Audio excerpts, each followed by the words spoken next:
So sales started the quarter with great energy, but now your deals have gone cold. Prospects are ghosting you and you're haphazardly managing all your forecasts in a million different spreadsheets, hoping you hit target. This is the reality for most companies, not because they're bad at sales, but because their HubSpot sales setup is slowing them down. We're on the Fuze, the top 1% HubSpot partner worldwide, and we've spent the last 9 years helping small and medium-sized businesses across North America use HubSpot to improve their conversion rates and help them get more clients by utilizing HubSpot's full capabilities. And in today's video, we are going to show you exactly how to set up your sales pipeline the right way to get the best results out of HubSpot. Before we get into your sales setup, we want to make sure that you leave this video with something you can use immediately. So what we've done is we've put together a HubSpot pipeline setup playbook. It's gonna walk you through every decision you'll need to make when building or rebuilding your pipeline, things like stage definitions, probability benchmarks, required property templates, and a pre-launch checklist. So make sure you grab it, link in the description below. Most companies default to creating a deal for every single inquiry, whether it's a trial sign up, inbound download, qualified opportunity, or a renewal. It seems logical when you're first starting out, but it creates a cluttered pipeline with deal data that no one can trust. The fix here is to separate your leads pipeline from your deals pipeline because they track different things, they're managed by different people, and they require different actions. And once you have separated this, your forecasts become a real number, not just an optimistic, inflated guess of whether leads are going to buy or not. The lead pipeline using the leads object in HubSpot handles absolutely everything before the lead is qualified. So this is typically where your BDR team works, where your nurturing automated sequences run, and where marketing follow-ups live. Let's say a contact enters the lead pipeline as a new sign-up or an inbound inquiry. Then they move forward based on verifiable engagement. Like things like they open 3 emails in a row, they hit a product usage milestone, or they booked a call themselves. Now, only once they have confirmed the BANT, the budget, timeline, and needs, then their overall fit of your product and services, usually on a sales call, does the lead then get marked as qualified and gets promoted to the deal pipeline. And important note here, the dedicated lead object and lead pipeline in HubSpot does require a Sales Hub Professional or Enterprise subscription. So on Starter, you'll have to do a little workaround with using a deal pipeline stage to qualify the lead before they move to the next stage in your pipeline. Now, talking about the deal pipeline, this is strictly used for qualified opportunities. Records with a confirmed potential deal amount, an identified decision maker, and a preliminary close date and budget. If all 4 of these aren't in place, it does not belong in your deal pipeline. Basically, what this does, this separation keeps your deal pipeline really clean. So your forecasting actually reflects actual revenue in motion. Your account executives aren't wading through heaps of cold leads to find the deals that need their attention today. And when you run a pipeline review, every card on that pipeline board is worth discussing. Now, if your company runs more than one type of sales process, you might need to dip into HubSpot's multiple deal pipelines. So a SaaS company, for example, should run separate pipelines for these different buckets, for their new customer acquisition, their expansion deals, and then their renewals. The reason is that each of these sales motions or sales process is different. The documentation is different, and the stage definitions will be different. That said, don't build pipelines that you don't need. So if 2 deal types follow the exact same process, maybe they're different products or services, but the process is the same, you only need to use one pipeline and custom properties to differentiate them. The entire pipeline setup lives in 4 places inside HubSpot. We're walking through each one step by step, so let me show you where to start. Click the gear icon in your top navigation bar to enter settings. In the left sidebar, expand the object section. For sales pipelines, click deals. For prospecting, click leads.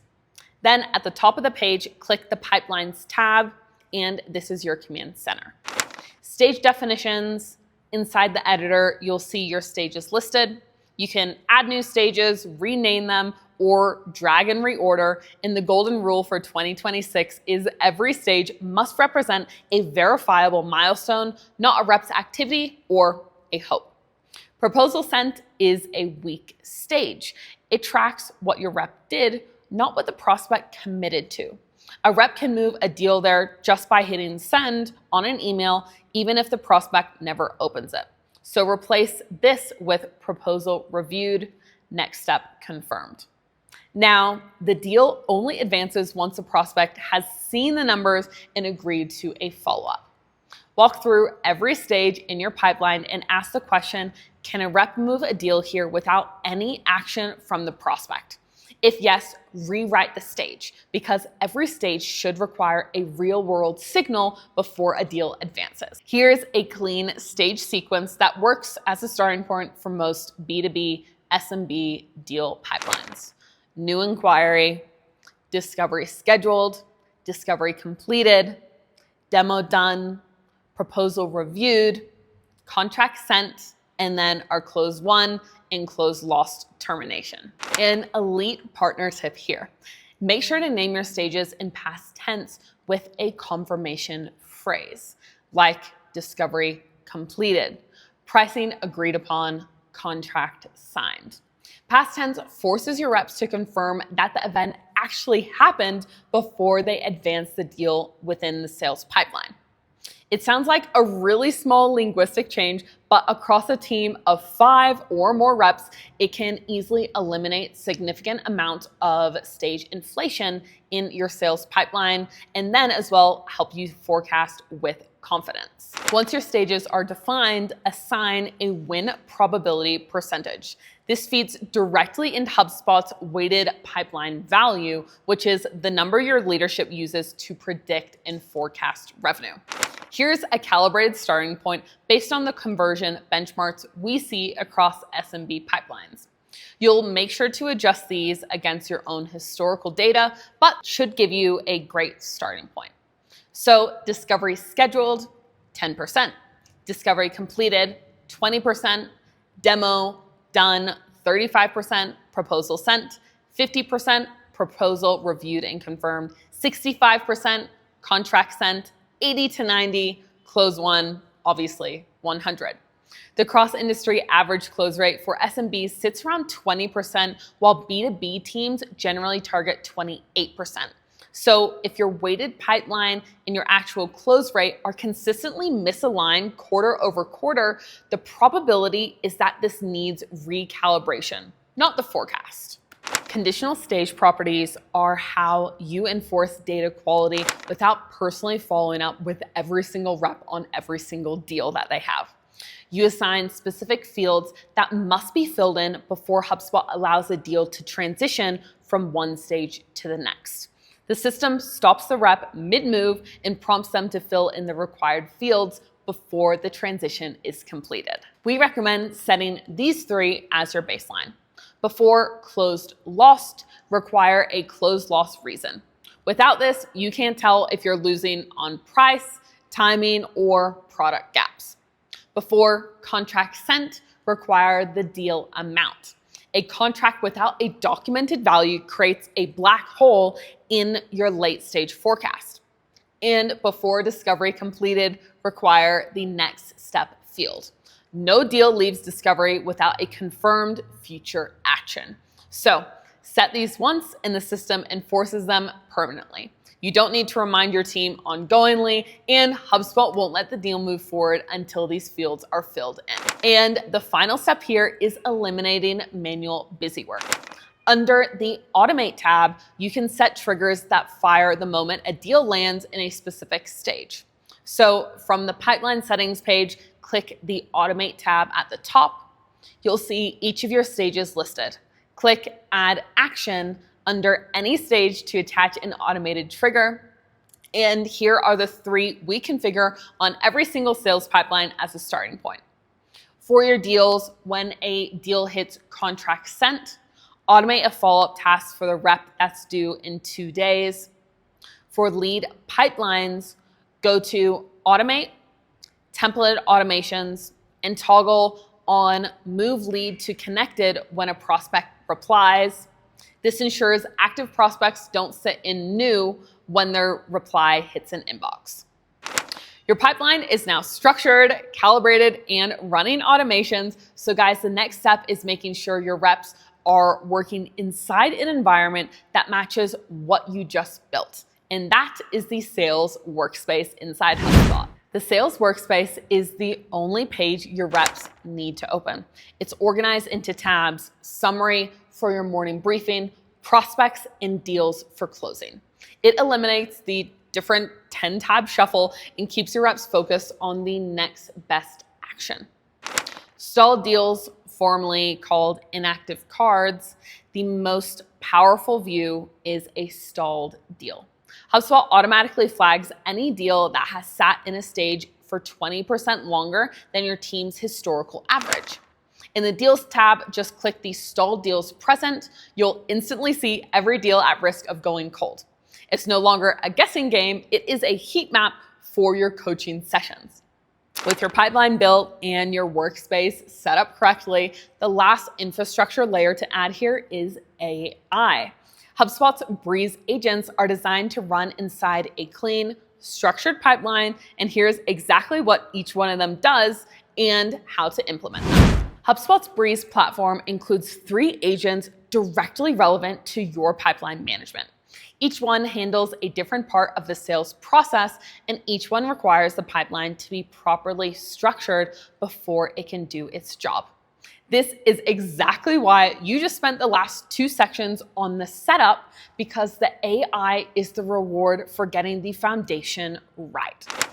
First, the prospecting agent is your 24/7 BDR. In 2026, you set up a selling profile telling the agent exactly which buying signal to look for.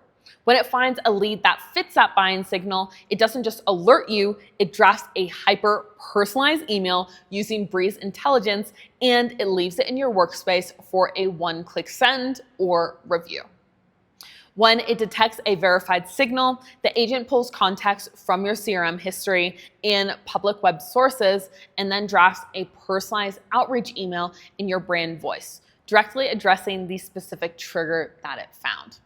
Your rep reviews the draft, adjusts it if needed, and then clicks send. The agent doesn't close deals, but it does make sure that your top lead pipeline is never empty without adding headcount or burning out your reps on outreach that only converts at a 1% close rate. Closing and data agents are digging deeper in your deal pipeline. The closing agent monitors buyer engagement and surfaces next best action recommendations for your AEs. If a prospect hasn't responded in 5 days, the deal is past its expected close date, the agent flags it and suggests a specific follow-up approach. If a competitor keeps appearing in deal notes across multiple open deals, it will surface that pattern so your reps can address it before the next call. But the data agent works differently.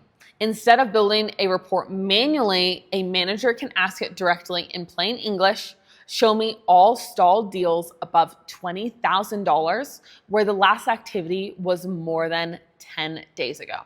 Then it returns a filtered list in seconds. Elite partner tip. We've deployed Breeze agents across multiple HubSpot portals, and the teams that get the most from them are the ones that audit the first 30 days closely. So run audit cards weekly for the first month after any agent is activated. You'll catch some things like data quality issues and misconfigured triggers early before they scale and affect other processes. 1 hour a week in a month One saves you 3 weeks of cleanup in month 3. If you want our team to set up all of this for you, pipeline architecture, AI agent configuration, and stage automation built out, done for you, this is the core of what we do at On the Fuze. We will review your current setup, tell you what's working as well what isn't, and map out a clear roadmap forward. The link is in the description for professional and enterprise users to book a free consultation. You now have a structured pipeline, a configured workspace, and AI agents running inside HubSpot. The last thing to cover is what breaks all of it. 3 specific mistakes we find in almost every single pipeline that's been alive for a year or more. These aren't beginner mistakes. We see them in portals managed by really experienced admins in companies that have been running HubSpot for over 2 or 3 years. They are subtle mistakes, and because they're subtle, they compound quietly over time, making your forecast less accurate, your AI less effective, and your reps less confident in your system. So here are the 3 inconsistencies we find and how to fix them. Mistake 1 is dirty data. Before you layer automation, agents, or predictive scoring onto any pipeline, you need to clean the data already inside it. Old contacts with no activity in over a year, deals with no close date, and companies with no industry assigned. When your AI agents train on dirty data, they learn from noise and make decisions based on it. When your reports pull from this, the numbers are wrong. When a new rep looks at the board and sees 400 deals with no close date and no recent activity, they stop trusting the system entirely, and rep disengagement is more expensive than any bad automation. To fix this, use HubSpot's native data quality tools. Run a deduplication routine on your contacts and companies. Set up an Operations Hub rule to standardize formatting on new records. For example, enforce lowercase on all email addresses at the point of creation. Archive any record with no activity in the past 12 months. Do this before you build anything else on top of your pipeline. Remember, a clean CRM without advanced features will outperform a feature-rich CRM built on bad data every single day of the week. Mistake number 2 is the parking lot stage. Every broken pipeline has one. It's a stage where your deals just accumulate and they stop moving, usually named something like in negotiation or pending decision or following up. The entry criteria are way too loose. There's no clear exit requirement, and deals pile up there because reps don't know what else to do with them. These stagnant deals inflate your pipeline value and make forecasting almost entirely impossible. Leadership sees 2 million weighted pipeline and is confused when only 600K closes at the end of the quarter. The fix here requires 2 steps, and both are mandatory. First, tighten the stage definition. If deals in the parking lot in negotiation, redefine it so it requires a specific confirmed event to enter, something the prospect did, not something the rep plans to do.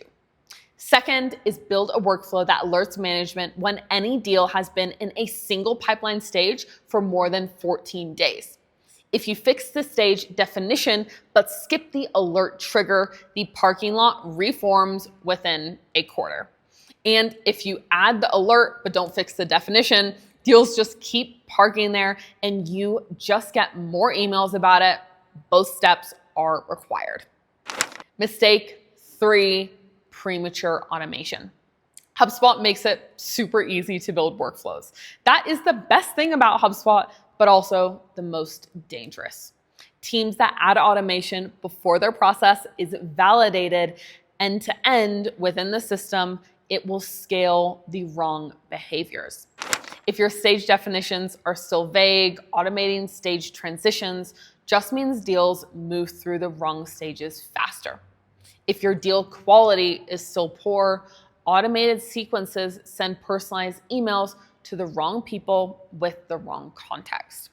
If your AI agents are activated before your pipeline's structured, they make decisions based on noise, at scale, all day without anyone catching it. Some advanced features like AI agents, predictive scoring, complex multi-step workflows go in last. Only after the team shows they're using the correct pipeline core structure consistently and correctly. So guys, there you have it. If you follow these steps to the T, the next time your pipeline says you have 12 deals ready to close, you won't just close 2, your company will close 8 and hit target. If you found this insightful at all and useful, please give this video a like and subscribe because it helps us make more content just like this. Remember to grab the free pipeline setup guide using the link in the description. And if you're looking for any done-for-you support as a professional or enterprise user, book a consultation using the link in description. We're on the Fuze, your elite HubSpot partners, and we will see you in the next video. Bye.